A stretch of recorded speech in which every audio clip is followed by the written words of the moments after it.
Hello, everybody. Hope you're all doing.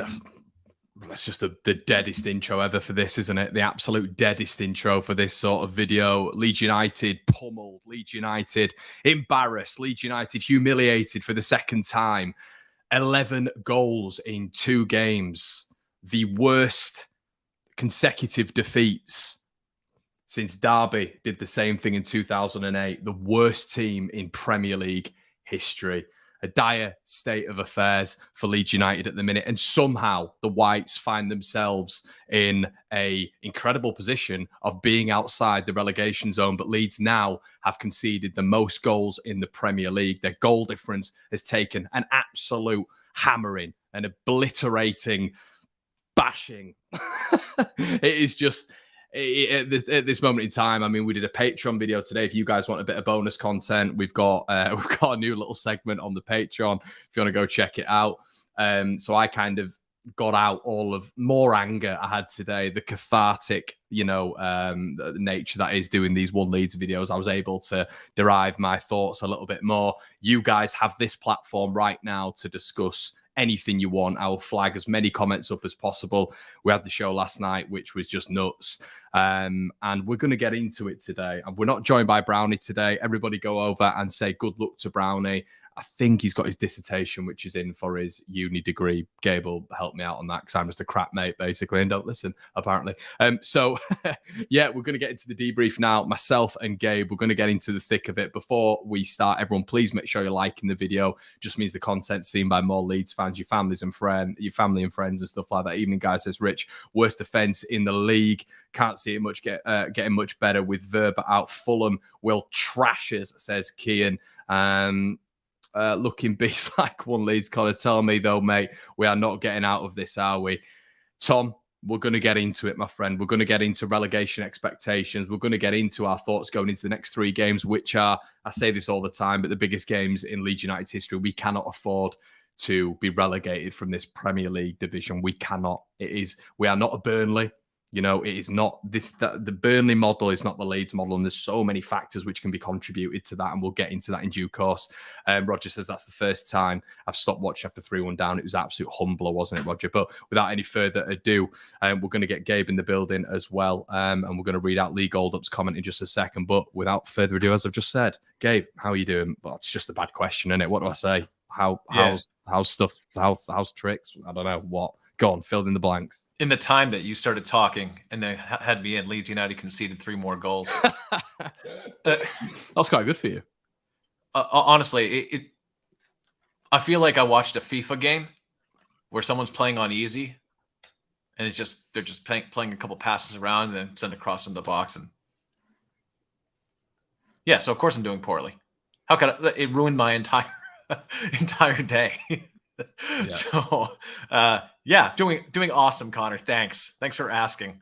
Fantastically well.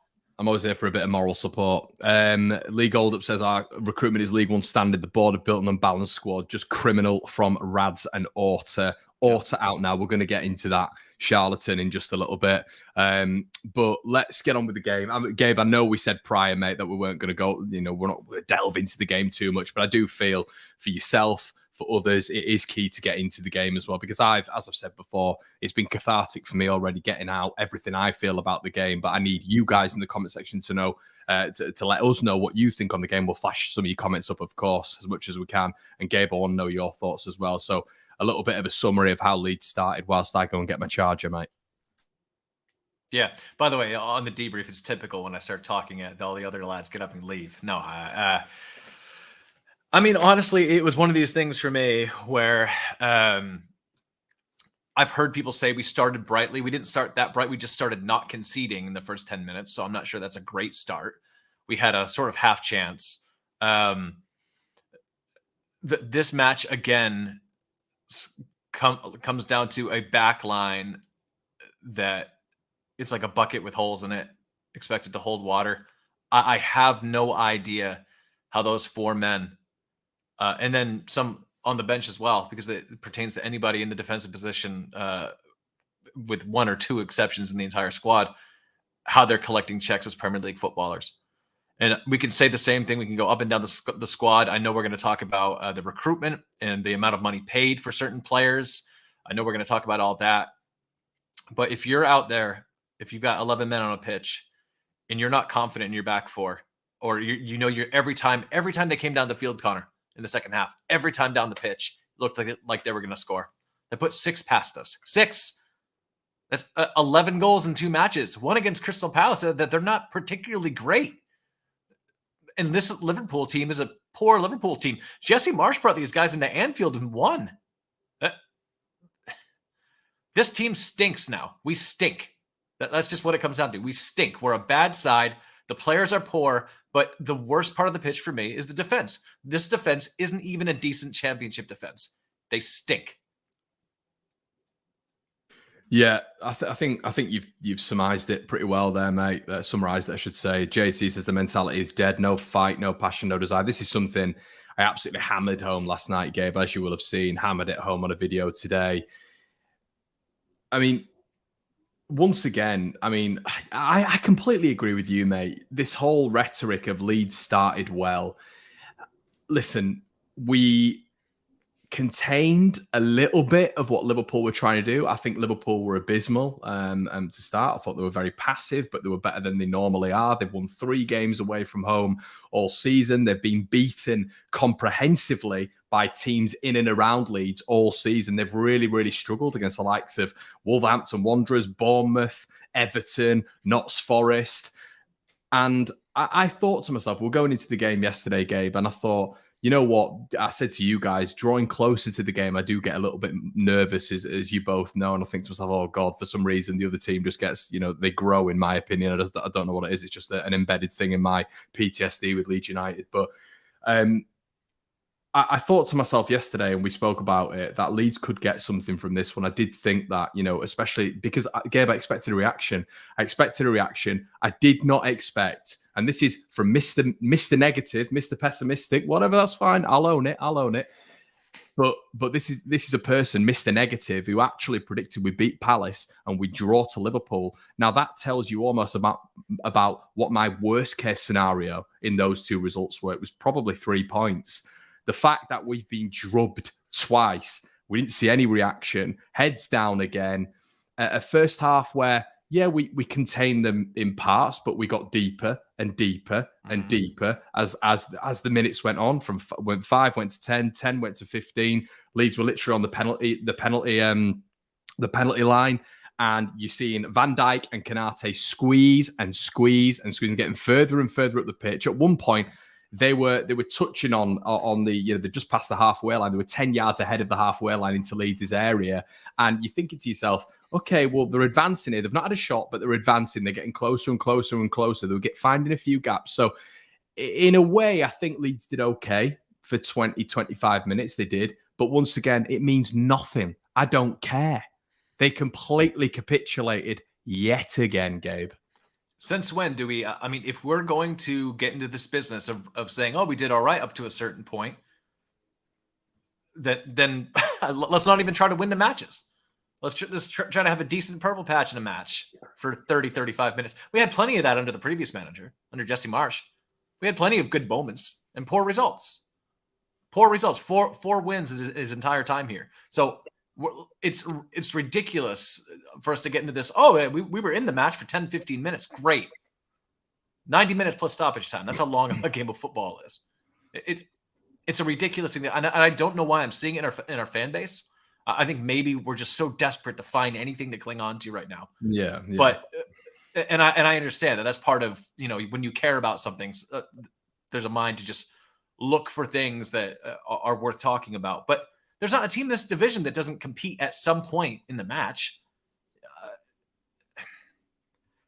It's a disgraceful performance. It really is. And I think we have to take a step back for a minute, because I'm reading in the comments and there's a lot of pointing out of individual players. Before I say anything else, I'm going to put a blanket statement for all the players on the pitch yesterday. None of them were good enough, right? So I don't want this to be misconstrued that this is making excuses for the players. What we have, though, is a collection of parts that Victor Orta and the powers that be at this club overpaid for, right? And again, we need to define what we're talking about here. When we're talking about someone being overpaid, it doesn't mean they couldn't be a good player, or in certain circumstances they're not good, or so they couldn't be good, or that they're going to be completely crap and they're never going to come good in any way. That's not what I'm talking about. I'm talking about what we pay versus what we got. You look at Brendan Aronson, 1 goal and less than a handful of assists all season. We paid over $30 million for Brendan Aronson. It's a horrific return for that kind of money. I think Brendan Aronson could and probably will be a good player. I wouldn't pay any more than 10 million euros for him. No. Anything more than that, you're losing money. You're not getting a return. Jorginho Rutter, 35 million for this player, right? Who, again, it's not about the player himself. It's if you think that this guy, Victor Orta, is doing good business and the most impactful player he's brought in, I'll give him credit for one thing. He signed Tyler Adams on a good deal. Great. I'm not sure if that was more Jesse or Victor Orta, but Willy Gnonto, who's been our best player offensively this season, and that is pretty much true, A, isn't playing anymore, and B, we sort of got by accident, right? So this group is an assembly of players that are completely overbalanced towards, we have so many wingers we don't even know what to do with. The reason we see Brendan Aronson in the team match in, match out, despite a lack of end product, is we don't have a true center attacking midfielder to slot in for him, because you can argue every single one of those other players are wingers, right? The midfielders don't play well together. You see just how dire we are defending. Like, go back and watch those matches where Tyler Adams was fit and how many times he bailed out that back four after other errors in the pitch and a team would fly down on the counter. We saw it so much that we've only now started to realize how impactful it was now that he's hurt. Yeah. And when you look at this back four, to invest so much in wingers, to pay this kind of money for players that are young on potential, to pay that kind of money for Jorginho, that kind of money for Aronson, and to look at this back four. This back four is one of the worst I've ever seen in the Premier League, and I'm not exaggerating. I'm not exaggerating. Connor, if you look at valuation of players now, I know it's not an exact science, but if you go to the transfer market site and you look at center halves and you look at who is valued now, market value at around that 30, 35 million, we would be an entirely different squad if we had invested that way instead of buying superfluous wingers. We've got Somerville, we've got Gnonto, we've got Sinisterra, we've got Harrison. I guess you could call Aronson a winger, even though he hadn't been deployed that way. Christ. We have too many of the same type. How this guy is collecting a huge paycheck to do what he does and create this imbalanced squad that was totally in on one system that Jesse Marsch had us playing.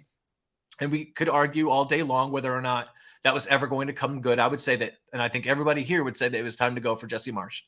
But then you bring in somebody with a completely opposite playing philosophy, who, by the way, wasn't really our first choice anyway. We were going for a home run signing for all these managers that took a look at the squad, took a look at us and said, yeah, no thanks. We brought in a guy who favors sitting back. We don't have the players to sit back.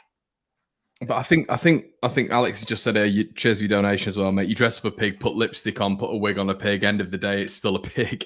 Backline, FFS, we've said it since day one, with a lack of recruitment at the back line, never been addressed, let's be honest.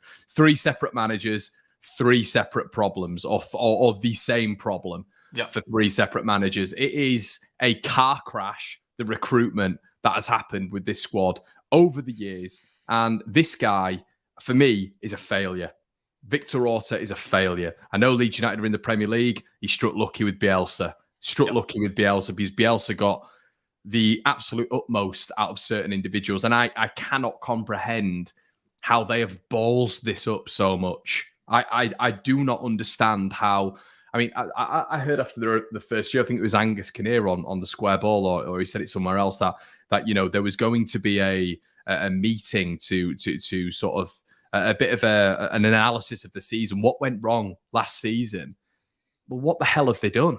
What on earth has gone wrong? Has you know, been addressed in this meeting that they've had? This meeting where they've addressed the problems and they've looked at what needs to be done. I mean, they have gone all in on Jesse Marsch, which is, I mean, with hindsight, it was a bad decision, but the squad is built around Jesse Marsch. Yeah. You know, Verber, Christensen, even you can, do you know what, Gabe? You can go as far as Sinisterra because he's an inverted winger and he plays narrow. He cuts in. He's not a naturally, a player who plays on the touchline. He'll always cut inside. So the squad is built. It is built for Jesse Marsch. So they sack him within, I don't know how many games it was of the season, whatever. And they bring in a manager who literally has been brought in to keep us up. There's no, I don't think there's a projection for this guy to stay on. At all. And I think we're seeing the weaknesses in his management now anyway, to be quite honest with you. But overall, it's just been an absolute you-know-what show from moment one. And do you know what it is, mate? I'm really, really, really, like, not even just worried anymore, resigned. And do you know what, Gabe? Going back to the games, we've moved away, we've deviated away from it a little bit. I'm worried that how can a team, Gabe, and everybody in the comments, how can a team give up?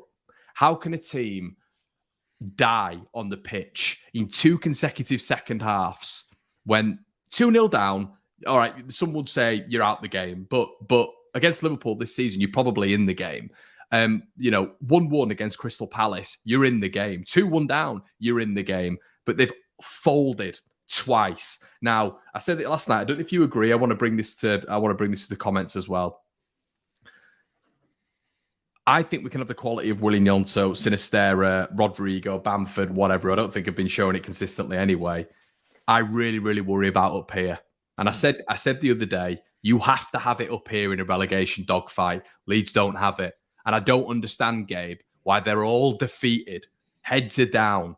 No one's talking to each other when they're 16th in the table and they're not even in the relegation zone yet somehow. I don't understand it. I don't understand what's going on.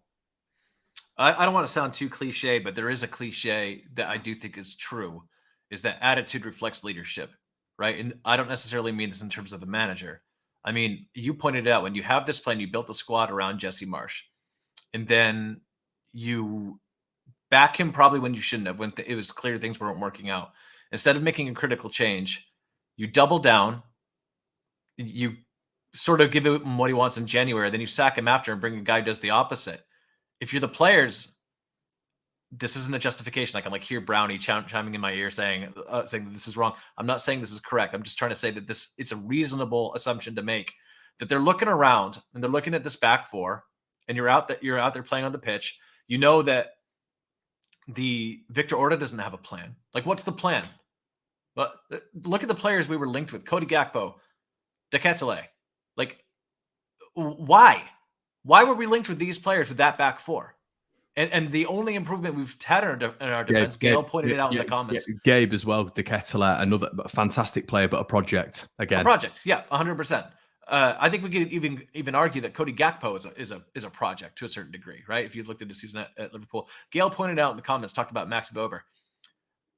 Max Weber is a solid player, but he's not like a world-class defender. Our defenders are so bad that Max Weber in the team makes a huge difference, right? So Bielsa had problems with these defenders. Jesse Marsch has had problems with these defenders. And now Javi Gracia has had problems with these defenders. You would think, if you're out there doing transfers, thinking, should we pick up another winger or project for the future? Spend about double what anybody else wants to pay on these players? I guarantee there were other teams interested in Brendan Aronson, but I guarantee none of them were going to pay $30 million for him. So Gabe, then whose fault is this then? Because I feel we're walking into a relegation battle. I think we're spiraling right now, big time spiraling. We are. And I'm looking at this. I don't know how this has happened, by the way, post Nottingham Forest. I don't know what's happened because we were on such a spike. I have no idea what has happened with that change room. It just shows how fragile they are. So how on earth are we going? We've had all of this JKA crap happen over the last 9 days. Mm-hmm. We've had a demolition job by a relegation rival. We've had Liverpool come and do another demolition job on us as well. We've had murmurings from Victor Orta that he wants to move at the end of the season. We've heard earlier on, I don't know if you got the Athletic article, but they were saying earlier on, it was David Ornstein that essentially came out and said, look, if Leeds go down, the 49ers ain't coming. They're out. Yeah, they're I read out. that. And that was, I mean, we've heard it before, and we've had speculation, we've made hypothetical. But now it's official. Well. But now it's official. Ornstein saying it. If we go down, kaput, gone. So the Three Stooges who were there last night, I have no idea, Gabe, how they are so naive to let us go into this season with such a young, inexperienced side, and now we're in a dogfight. They didn't address it in January, and you were correct in what you said with Rutter. You mentioned Jorginho Rutter.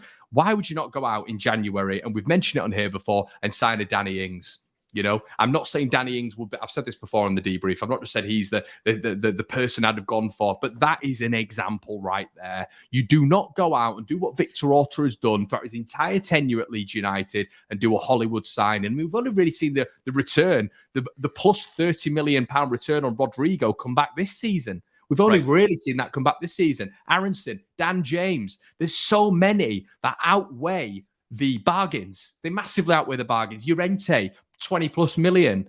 It is criminal. I cannot understand how they've got this so wrong. And I just don't. I think us and Everton are the worst run teams in the Premier League. I mean, Everton are just an absolute shambles. They've spent over £1 billion, but Leeds are, you know, if you're to take that market value on what we have spent on certain individuals that haven't paid off, and we are where we are and are spiraling. Leeds are well in that conversation. It is just, I mean, Gabe, years ago, what were we talking about, mate? When we were in the Championship, we were competing with Aston Villa. That was almost the level that, you know, it was us and Aston Villa who was going to get up. Leeds miles ahead of us now. Yeah, and this is exactly my point right now. You look at the progress they've had a year extra in the Premier League, and look where they are now. And even ones who've had less years in the Premier League, Gabe, look at Brentford. You know, to where I cannot believe how mismanaged this has been. And contextualizing again, Leeds are still out of the bottom three. But we need to have a conversation about that, and we're going to get onto that. But by God, is that a little bit of a mirage at the minute for me? Mark Brown says, thanks for your donation, mate. Premier League needs resolute experience closer to bottom of table. Need for that is amplified. When was the last time we signed a player with deep Premier League experience? Held Liverpool for 35 ugly minutes. Then through lack of fighting guidance, we concede one. Is that one every 11 minutes? Is that correct? What Mark said? Yeah, there? I think that's what he's saying. Yeah, well, I mean, I didn't even know that, and it's getting to a point now, Gabe. I'll just lead you on to talking about the defense if you want, mate. That and the goalkeeper. That is 16 goals conceded. 16 goals in 4 games. Connor, I'm going to read out some valuations here. This isn't saying we'd get these players because clubs have no obligation to sell them. But if these Premier League players are valued here, you have leagues all over the world. You have the Bundesliga, you have Ligue 1, you have Serie A. Plenty of really, really good players playing all over with smaller valuations than this, by the way, that we could have spent money on. You'll be familiar with this player, Nathan Ake, valued at 35 million quid. That's his valuation current in the market. Now, I'm again not saying we could have gone and got him, but the point is, this is fair market valuation for these players. Joe Gomez, riding the fine for Liverpool, has been a very good center back. 30 million. Diego Carlos, Aston Villa, 30 million. But you know what? They're not bling bling signings. These guys, again, not saying we could have gotten these players specifically, but if this board had sat down, if Victor Orta had said, you know what, I'm going to allocate 40 million to shore up our center halves or to shore up the defense, to bring in an experienced right back who's going to be, or even just when you're looking at Cody Drame, right? You've let him go on loan when you have Luke Ayling and Rasmus. You cannot tell me, and I know the Championship is different, but you cannot tell me that he shouldn't be in the mix of the performances those two have put in all season. Instead, what they're trying to do is develop these young players in the Championship and sell them and go for these bling-bling attacking signings that we don't need. We don't need them. I mean, the reality is that we don't need 4 or 5 wingers at the club. We don't. But look what happened to our central midfield when Tyler Adams went down. We had one game against a very poor team where McKennie and Rocca looked really good together, and that was it. So instead, Victor Orta, and again, everyone here knows I rate Weston McKennie. He's not right for this Leeds team. He's not. It's pretty clear. It's clear that there's a footballing brain in there that in a certain situation with certain players, he's probably very, very good. We watched it with Juventus, right? We watched it with Schalke. Watching it now with Leeds, and he's exposed for what he can't do at Leeds because there's what's the strategy with this roster selection?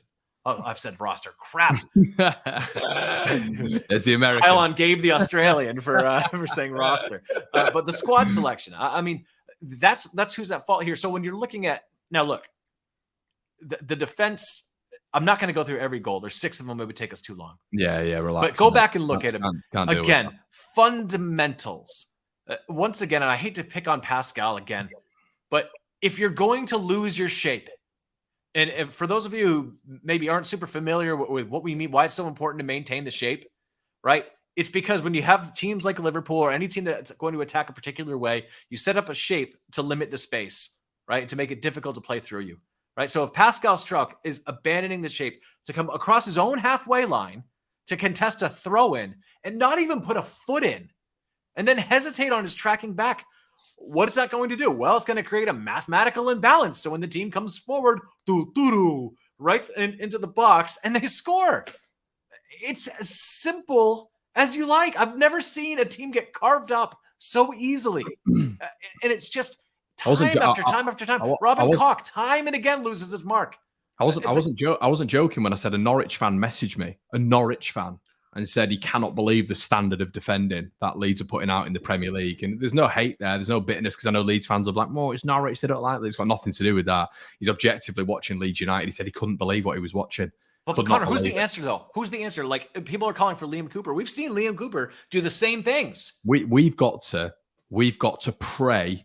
We've got to pray for a miracle that the bottom 3 are worse than we are. And Nottingham Forest loses out for the rest. Yeah. They lose all their fixtures. But Gabe, there are 2 other teams who go down, mate. Well, people Leicester keep lose saying, all their fixtures. Yeah. But this is the thing now. Ellen Road needs to be a fortress, and you've had 2 teams come to Ellen Road and stick a combined 11 goals passes in 2 games. We have to make that a fortress. I always talk about Goodison being a fortress, because Goodison make it difficult, bar the weekend, for teams to go there. Ellen Road is a free-for-all now. Every team is going to look at the last 2 matches and say, oh, this is how you play around them. It's easy as can be. And this is it, Gabe. And then you look at, this is what I said as well. You have to pull out some big performances against the big boys. Every other team around us has done it. Every other team around us. I mean, Brownie's been there before and spoken about Man United 2-2. That was a long time ago now. We need to start getting why don't we start talking about Chelsea 3-0 or Liverpool 2-1? It doesn't matter anymore. This is it. I mean, he's right in terms of us beating teams and bloodying the noses of these teams, but it's a long time ago now. It really is a long time ago, and teams in and around us are beating the big boys every single week. When we have Man City, when we have Newcastle, when we have Spurs, when we have all of these teams to come, Leeds are going to have to get results. Leeds are going to have to get results big time. I think for Leeds to stay up, and this sounds really stupid, we are going to have to understand that we're going to concede bucket loads of goals and outscore the opposition. I don't think we can. No. Do I think our front line is efficient enough on a regular basis to outscore the opposition by 2 or 3 goals every single game, or whatever it's going to be from here on? Because the thing is, Gabe, this mentality of the back line now will have taken an absolute shafting. Everything that Melier faces goes in as well at the minute.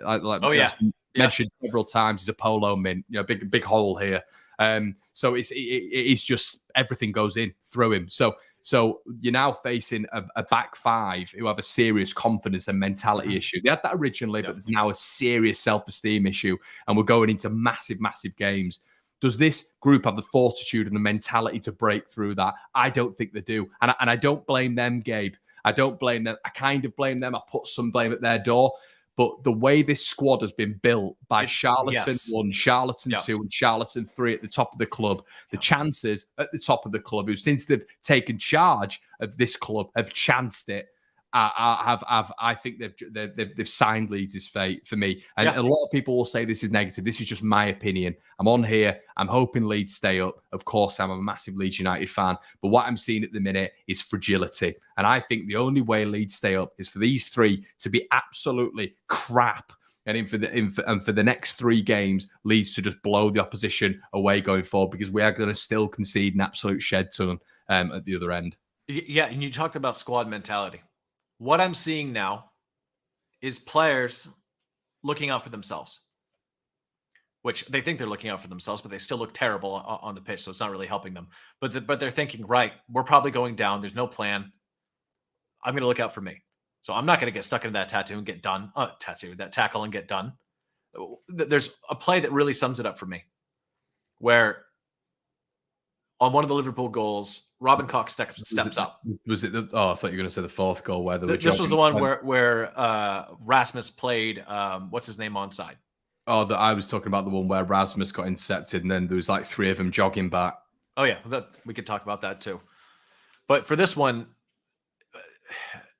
as a defender, if you're essentially a center back really has to be communicating with both their center half partner and then also their partner on either the right or the left hand side, depending on where you're playing, the outside back. If you're going to step up for a tackle, the fullback has to then track your man that you're leaving. And what Rasmus does, and there's a saying that like good defenders play players and bad defenders play the offsides trap. Because you can see Rasmus is thinking, all right, well, he's checking through. Instead, he just hoofs up to try to play an offside. It's just, again, it's like, I'm not responsible. How can you can't blame me for this? I'm seeing it all over the pitch. And that really concerns me. It's not just the heads down. I'm a little bit less concerned with body language because different players express themselves in different ways. What I'm concerned about is nobody seems to be communicating. Nobody seems to be holding each other accountable anymore. And I think that's one thing you do lose with Liam Cooper. Look, it's no secret that I don't think Liam Cooper is very good. I don't. Is he worse than Pascal Struijk? Again, it's sort of like, for me, it's almost like a Rasmus and Ayling situation. But at least I know with Liam Cooper, I mean, because we've seen him pull out of challenges in the box and do all sorts of things to that give up goals, and you're sort of we've said before, put a tackle in and all this kind of stuff. This isn't something easily condensed and boiled down to these guys just don't care enough, they're not going in. I think the one thing we could say with Jesse Marsch, I think everybody would agree on this, and Marcelo Bielsa. I mean, there's lots you could say about Bielsa, but one thing we could say is that these guys always played together, and they always played for the shirt. That doesn't just transform all overnight, but there have been so many changes in the side. You have too many young kids in the side now. And you also have, I got to say, I'm not sure how invested in Leeds Weston McKennie is. You're muted now, Connor. Sorry, mate. I was going to bring that up, but I didn't want to cause a lot of controversy. But I mean, he's a professional, so I have no doubt that he's giving it a full professional effort. But I can guarantee in the back of his mind, he's saying, well, shoot, this was a mistake. Hey, we've seen his best mate say it all over Twitter, haven't we? So, yeah, who knows how credible that is. But I'm not going to get into. I would hate to have someone just talking, have people attribute me to what somebody else says. 100%. But I don't know. Listen, all we can do, Gabe, as football fans is, we're watching a game, and there are certain things where I'm looking at it and thinking, I'm seeing certain individuals backing out of tackles. Mm-hmm. I'm seeing certain individuals getting offered contracts and then vanishing. Where's he been? Where's he gone? Yeah. It's one of our leaders supposed to be. Connor, here's a question for you, direct question. Who should the leaders be on this team? So the leaders, in my opinion, should always be the ones really with the most experience. Unless you've brought born again leaders in, but normally it is players who've been there with experience. But Gabe, Ayling, I wasn't. I did a predicted 11, and because of how truly god awful Rasmus Christensen is, and he's not a footballer. That guy has looked out so much in his career to become a footballer. What an agent. I could not get Luke Ayling out of that side because I thought to myself, Ayling is a better player. He's still a better player than that guy. And he is a leader. That's what I'm saying. Ayling, when I say leader, he is, at least, from the rumours we've heard of a couple of fights and a couple of spats, which seems to have somehow worked against Leeds. At least he's going in there. We've seen previously Luke Ayling, is probably the leader of the group. But I agree with you. Do you know what, Gabe? I actually look at it now and I think to myself, do you know what? I'd actually abandon a bit of quality to have leaders in there, because dogged leaders are what is needed right now. So even if Liam Cooper isn't as good as technically as a Pascal Struijk on that left-hand side, get him in there, because he's more of a leader than Pascal Struijk is, and we need We need proper desire and heart right now, and blood on the shirt.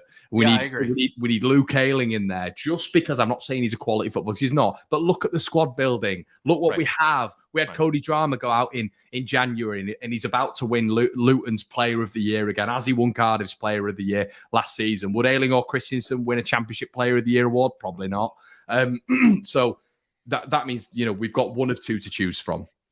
If Ober comes back into the team, by the way, I think you keep Robin Koch in with them because they formed a decent partnership. Yes, but I think you're 100% right. If Vober's still out of the team, I think you have to go with Liam Cooper, and I think you have to go with Luke Ayling instead of Rasmus. I mean, with the Ayling and Rasmus thing, it's sort of like, would you rather fail an assignment by 5 or 50 points?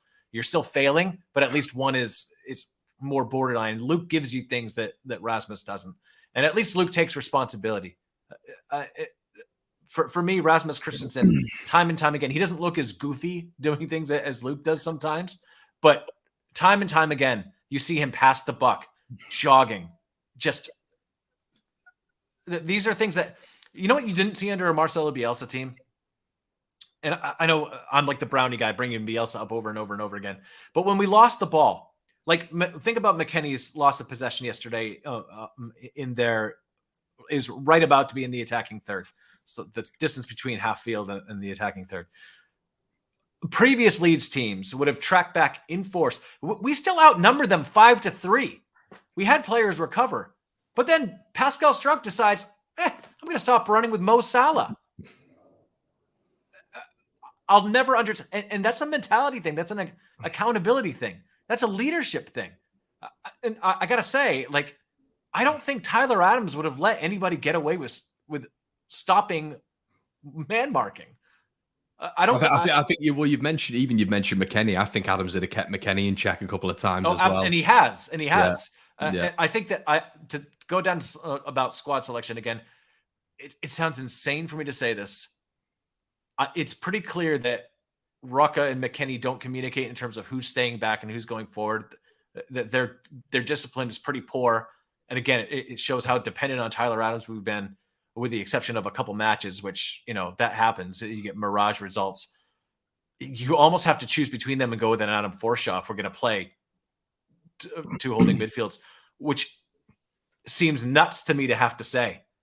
But at this point, we have to do something. Why is he not playing Nonso? I don't know. Any are we quality reasons? Certainly not a quality reason. I think that he seems to rate Sinisterra higher at that position. He's going to go with Jack. He's decided he's going with Aronson. It's a little bit difficult to take Aronson out of the team because we don't have a natural center attacking midfielder. I'm not saying that that's different from me saying that I think Aronson has earned a place in the team.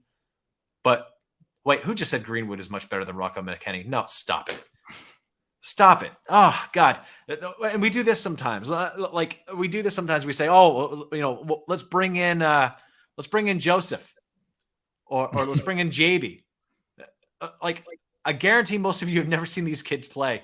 When you're in the middle of a relegation battle and these kids are trying to build their career, you don't throw on an 18-year-old and say, go rescue our season. 1 in 100 times, maybe it'll work for a match. But what's probably going to happen is you're going to decimate the confidence of that kid as well as tank our season. I agree. In terms of Gnonto, though, I have no idea. He's proven it. I agree with Michael. Gnonto not used because of personality clash. Clearly, there's something that's happened. Stupid non-football crap that Javi has to sort out. He's an elite manager. You have to get your best players in the starting 11, simply. I just cannot understand why he wasn't playing yesterday. I thought there was an obvious tactical imprint there for him to hurt Trent Alexander-Arnold. We've seen Trossard. We've seen many other wingers do it when Trent inverts into a central midfield role. I thought there was an obvious where Leeds could really expose Liverpool yesterday. We just passed. Gabe, the word was passive. And the thing is, you've got to be okay on the ball, and this is, we're crap defensively. We're crap on the ball. I am really, really resigned to it, Gabe. I think we're down. I think it's obvious from the rhetoric. I don't see us pulling up any trees in the next 3. Bournemouth, the 4 wins out of 6. They've actually turned it around. can you give me a little bit of hope? Something. I mean, what are you expecting Leicester to come to Ellen Road and Leeds to win? There has to be something. There has to be something. There has to be a change. We have to get something off the big boys. We have to get maximum, really, 5 to 7 points in our next 9. You know, are we doing that? No. The only thing, and the thing is, if we let's say we somehow manage to beat Fulham or to beat Leicester, this is all dependent on Nottingham Forest losing the rest of their fixtures. Yep. And Leicester not winning 2. Yep. And if we just assume that Southampton are out of it, which it seems like a safe assumption, but they've beaten teams that they shouldn't beat this season. So, and you don't know what's going to happen. There are teams like Brentford and Aston Villa that are sort of out of anything significant, right? And they may just decide to play some of their kids and go into next season when some of our opponents in and around us are up against them. You know what I mean? Like, so we can't take for granted that everybody else is going to lose out. I mean, we've picked a really bad time to play our worst football of the season. And let's be very clear about this. This is the worst this team has looked all season. It's not even close. We're not talking about just losing to Arsenal. We're not talking about just we're going to play a Man City team that needs to win out to win the title. And Newcastle. And Newcastle, who's competing for top 4. Spurs. We're going to get no mercy here. Spurs as well. The only consolation prize we might have for Spurs is that you never know what you're going to get there. But I mean, we've just pushed Gail out. Yeah, Gail. Poor Gail. Gail, thanks for tuning in. Yeah, Gail, thanks for tuning in. Unfortunately, guys, it's really, really difficult, as you can tell, for me and Gabe to derive any positives out of this. It's a tough one. Should I read from Brownie though? He said some positive things. Yeah, go on. Let's get some from Brownie the desk of Brownie. I've been authorized to share this communique with everybody. Leeds are staying up. Have people ran out of excuses for Melier yet? Or, and last one, it's Ayling's fault. Clearly sarcasm. Yeah. So, listen, I think that in some ways, to round out this part of the discussion, Connor, I think that obviously we can blame the players, and they should be blamed, like for a lack. But we all some of the expectations we've set for some of these players is because of the valuation this club has put on them. Because again, in the open market, nobody was going to pay that money for Brendan Aronson. Nobody was paying $35 million for Jorginho. If you're, was it Hoffenheim that sold him? If you're Hoffenheim, we know Hoffenheim because Firmino, he went over to Firmino and swapped shirts with him at the end of the. You must have thought they must have thought, oh my God, somebody's going to pay us $35 million for this undeveloped kid. Great, absolutely, let's do that. We've been mugged off again, and that's not to say that does Jorginho need to be better when he comes on? Sure, he does. Does Aronson needs to be better? Absolutely, he does. Does McKennie need to be better? Yes. But at a certain point, like when you're looking at the other teams in our predicament, would you pick anybody from this back line to stay in the team? Anybody? I don't like the team. Our team stinks. I have no. You're from a team who you loved, who have been aging, and obviously they've been, phased out. Really, I did for the first time in my life love a Leeds team. I would have no problem selling in the summer. If we were to go down, if they sold, I don't even know who I'd be bothered about keeping. Honestly, I don't. Even if we stay up, Connor, I would sell. I would sell Stanford, a lot of them. Yeah, Rodrigo, Struijk, Firpo. We've just given Robin Koch a new contract, so he's not going anywhere. We've just given Luke Ayling a contract extension, haven't we? Yeah. So I'd keep Max Vober. I'd keep Tyler Adams. McKennie, there's no way I would pull that trigger for that money. No chance. No chance. I don't know what we could get back from Mark Rocca.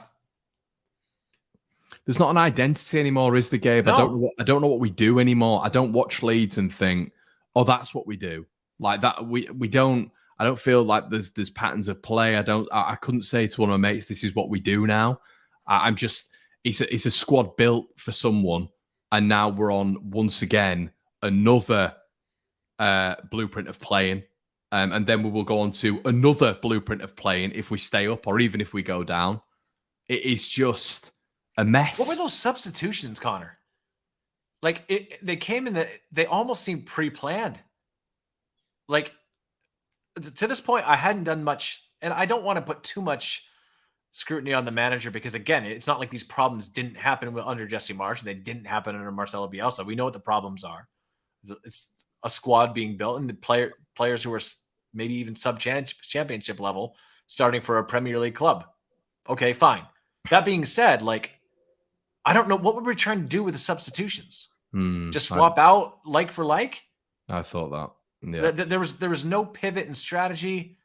There was no point where I thought, okay, like, actually, do you know what? Remember when Brownie brought up in one of the early debriefs this season that we would score a goal? This was when Jesse Marsch was the manager. We would score a goal, and then almost right after we'd concede, or we'd come out at a halftime and concede. It's sort of like we're back on a script of mental lapses. And so, like, I had this is the first time I was ever ashamed of this team. Like, I've been embarrassed by them before. I've been sad about it and angry about it before. But yesterday I was ashamed of it. Just ashamed of it. For a minute, I thought, man, I wish I'd gone to grad school somewhere else. so I didn't go to Leeds and get introduced to the city and in this team because, my God, you're punished for loving this team. You are. Yeah, you are. Well, do you want to predict? Is it Fulham next? I don't even know. Sake. I've lost. I don't even know what to expect. I mean, they're away from Ellen Road. I guess they're away from Ellen Road, which for some reason might help. They went to Fulham and put in a good performance last time. They should have won the game. They didn't, which is just the story of Leeds this season. Rutter, believe it or not, actually had a good game, didn't he? Rutter had a good game, hit the post, was quite unlucky on that one. Wait. This is in the cup. Oh, yeah, sorry. Yeah, in the cup. Aronson hit the post yesterday. yeah, in the cup. Last time we played Fulham. I guess. So yeah, I mean, Dave says 6-1 Fulham. What are your thoughts ahead of this, mate? Are you thinking, as Steve MOT says, we're crap in London, which seems to be the general notion, really? I can't wait to watch Tim Ream when we try to press him nutmeg our attacking players. Yeah, he'll probably do that as well. Humiliating. Can Dan James play? Yeah, I don't think Dan James can play. Okay. Dan James had a belter of a match the other day. I guess that's maybe his first good game of the season. Yeah, I watched it. He played well. Good finish as well. So were you not keen to give him that assist on the back? Absolutely not. No, I can't believe you got an assist for that. It was a tackle. So yeah, I mean, Hannah went, I don't need this now, Hannah. I've just been to see him at training. I've not seen him, I've not been to interview him or anything like that, but I've just been doing a bit of filming at City's open training today, and Jesus Christ. Hannah, have you ever watched the Vikings when Ragnar leads the Vikings to Northumbria and just sacks the cities and kills all the people? That's what Erling Haaland's going to do to us on his way to Leeds. Yeah. Jesus. And do you know what the worst thing about Haaland there was as well? When he played us at Ellen Road, he actually had a really poor game. He did. Melee actually played pretty well. I think he scored twice still.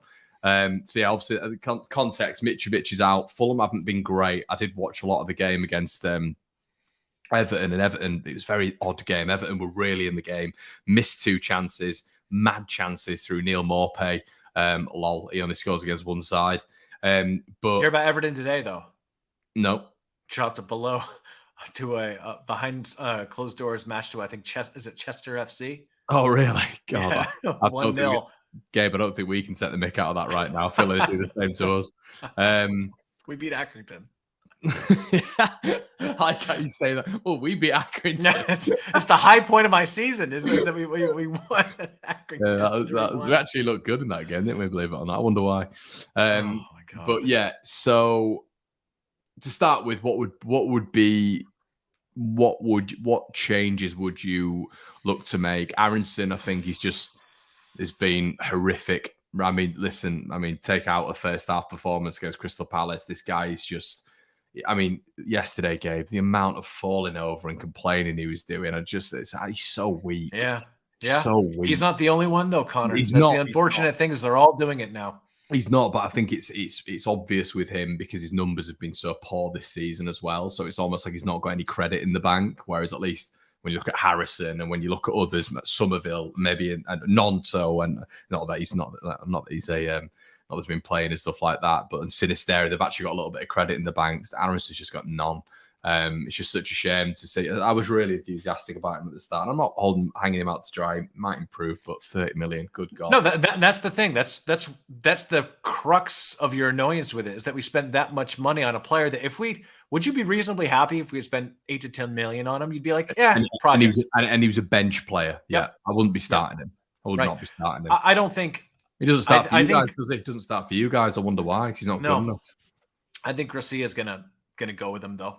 He clearly rates him, so I think he's going to keep his place.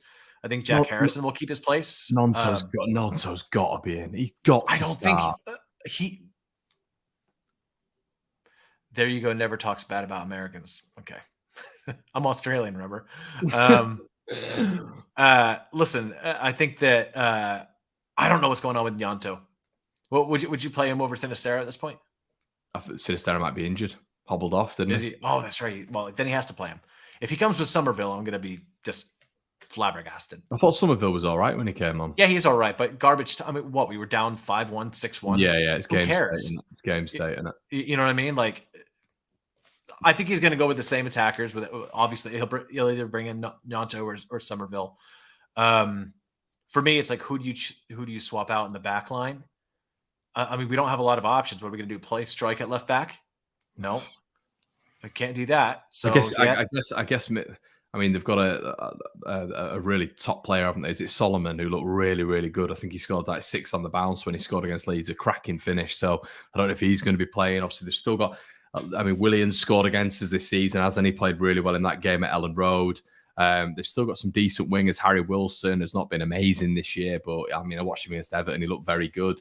So they've still got players out wide, and if you put Pascal out there at the minute, you've got a real problem. But it's not a Liverpool, is it? I guess, and it's probably right now when you're playing Fulham, it's not a Palace, is it? No. I'm racking my brain trying to think of who I know. Because I don't think he rates Liam Cooper, so he's not going to bring him in over Pascal. I expect him to go with the same exact lineup, except maybe he swaps out one of the central midfielders. Maybe he does that, or maybe he plays in a 4-3-3. I doubt that. I think we'll probably learn that Sinny's injured, because Sinistera is made out of glass. Glass, yeah. Well, so is Bamford. Apparently, he's hurt again.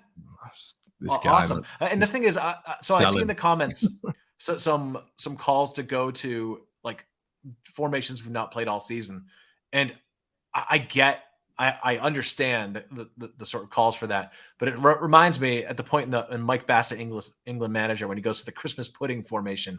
It's a reference, don't you? I do. It's a reflection that there's no plan, right? So if we start playing 3 at the back with wing backs, and again, like, do we really want to see, in lieu of some of our attacking players, do we want to see Rasmus playing wing back? Like, it's not really an improvement, right? And I'm not sure that, and with our defenders, they're just making fundamental mistakes. So I'm not sure having more of them in the back is going to help. They're just going to continue making stupid mistakes. I don't see Gracia making any major changes, which it worries me even more.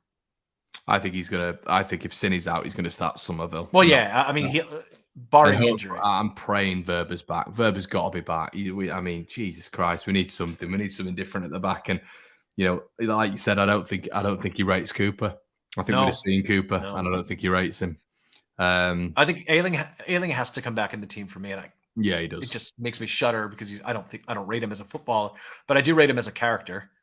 And I still think he's better than Rasmus, mate. Yeah, I mean, because he brings things that Rasmus doesn't bring. I mean, he's better in the attacking third than Rasmus. Yeah, he is. And he's as boneheaded as he is on the ball sometimes, he at least, with the exception of a set piece on the far post, at least he tries to mark. Yeah. He gets done, but at least he's trying. Rasmus just kind of throws his hands up, waiting for. How many times did we see our whole squad do this for offsides when a player's onside? Just, is that the plan? Hey, just hope they're offside? They're just weak, mate. They're weak. You asked me a pretty simple question I just can't answer. I don't know what the answer is. Well, okay. Well, what about your score prediction, mate? We sound horrible. Hold on, let me get Colin. I like Colin's a top guy. He's always supporting the debrief. Thanks for your donation, mate. Hi, lads. Not good news, but looking at Chelsea's fixtures, and they could be down with us. That would be amazing. Not looking forward to Fulham. Leeds are on holidays right now after Wolves and Forest wins. Yeah, the glimmer of hope, Col, is that everyone in the bottom, the bottom 3-4 lost at the weekend, and once again it was another opportunity for Leeds, like we had with Palace, but we just don't seem to take these. My only consolation has been watching that the Chelsea content creators just existentially dying after every single match, watching their hero Frank Lampard do even worse than Graham Potter did. Yeah, that was quite good. That's probably an accurate Damon. That's probably an accurate. Yeah, Damon. Maybe 3-1. Yeah, I don't think Dame's going to be far off there. I really don't. And I'll go with mine, mate. Justin said 1-1. Ethan said 2-1 Leeds, 3-1. I've got to be real. I think they're going to beat us 3-1. I think. Is Willian fit? Yeah, played against Everton. Great. Yeah, it's 3-1. Yeah. That's my prediction too. I mean, he's not a world beater, but his close control is very good, and it's going to be one of those where he's got Willian might be about 400 years old, but still over a short space he's very agile, and he showed that in the first game at Ellen Road when he's smart, he destroyed his out wide. Yeah. So you've gone with a what? 3-1. Fulham. God. Yeah, 4-0. It's been a horrible debrief, mate, and I apologise, everyone. I really do. 1-1 depends on the team. 2-1 Leeds. Can I say one thing that might be interesting for us is that at least we're going to watch history made when Erling Haaland sets the Premier League goal scoring record against us. Oh, shut up, man. I can't deal with that now. You Alfie's going to be really happy for his boy. He's proper Leeds. Oh, God.